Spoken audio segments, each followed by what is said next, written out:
L'intelligence artificielle, on en entend parler partout, tout le temps, mais soyons nets, c'est souvent un vrai labyrinthe de termes techniques. Aujourd'hui, on va tenter de démêler tout ça simplement. Alors pour commencer, un chiffre. Et attention, il est assez surprenant.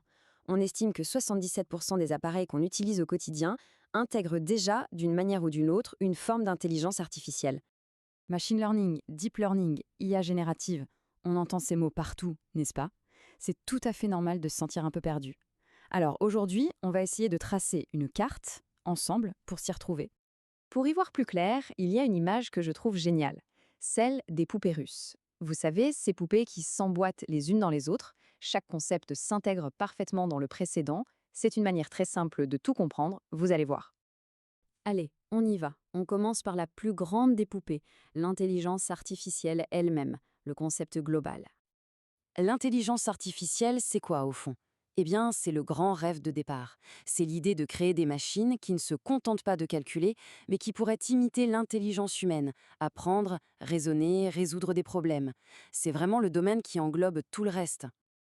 Mais attention, il faut tout de suite faire une distinction importante. D'un côté, il y a ce qu'on appelle l'IA faible ou étroite. C'est celle qu'on côtoie tous les jours, comme les assistants vocaux.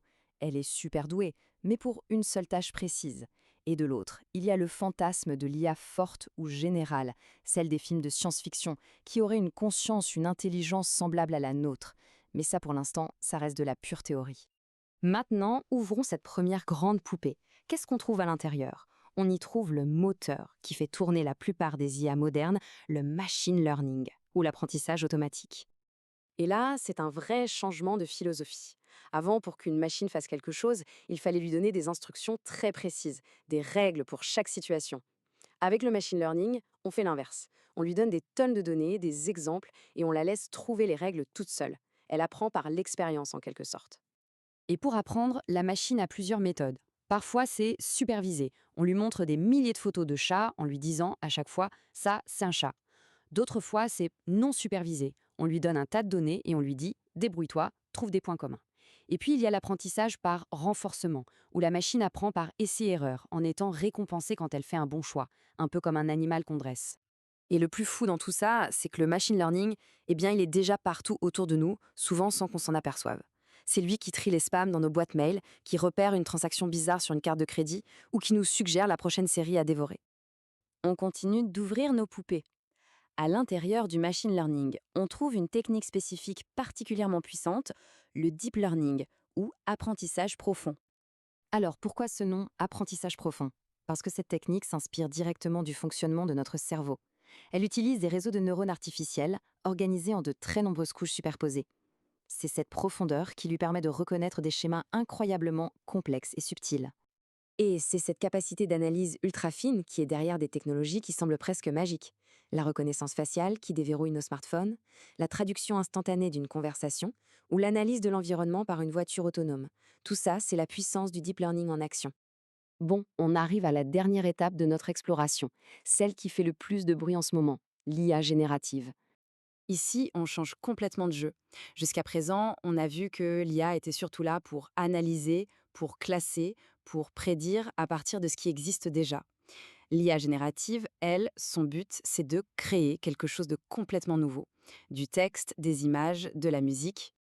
Alors, comment ça marche? Souvent, le processus est absolument fascinant. En gros, imaginez deux intelligences artificielles qui jouent l'une contre l'autre. La première, le générateur, est comme un faussaire. Elle crée une image, un texte. La deuxième, le discriminateur, est l'expert. Elle doit dire si c'est un vrai ou un faux. Le faussaire s'entraîne pour tromper l'expert et l'expert devient de plus en plus fort pour ne pas se faire avoir. À la fin, le faussaire devient si bon que ses créations sont presque indiscernables des vraies. Voilà, on a ouvert toutes nos poupées. Maintenant, si on les remboîte, on a une image très claire de l'ensemble. Donc, pour résumer, tout en haut, on a l'intelligence artificielle, le grand domaine. À l'intérieur, le machine learning est une approche pour y arriver. Le deep learning, c'est une technique de machine learning très avancée. Et enfin, l'IA générative est une application de tout ça, qui se concentre sur la création. Tout s'emboîte parfaitement. Bon, maintenant qu'on a cette carte, on comprend mieux pourquoi tout ça est si important. Ce ne sont pas juste des concepts techniques, non, ce sont des forces qui sont littéralement en train de remodeler notre monde, notre avenir. Prenons l'emploi, par exemple. C'est un sujet complexe, oui. De nombreux métiers vont devoir s'adapter et se transformer en profondeur. Mais ce qu'on oublie souvent de dire, c'est que ce domaine devrait aussi créer des millions de nouveaux emplois dans les années à venir. Et bien sûr, cette révolution technologique amène avec elle son lot de questions. Des questions absolument fondamentales pour notre avenir à tous. Comment s'assurer que ces IA ne sont pas biaisées? Comment protéger nos données personnelles? Et surtout, comment accompagne-t-on au mieux cette incroyable transformation du monde du travail? Et tout ça, ça nous amène à une dernière question, peut-être la plus vertigineuse. Si une machine peut peindre un tableau, composer une symphonie ou écrire un poème, qu'est-ce que ça dit de notre propre créativité? Quelle est la nouvelle définition de la créativité humaine? C'est une discussion absolument passionnante et elle ne fait que commencer.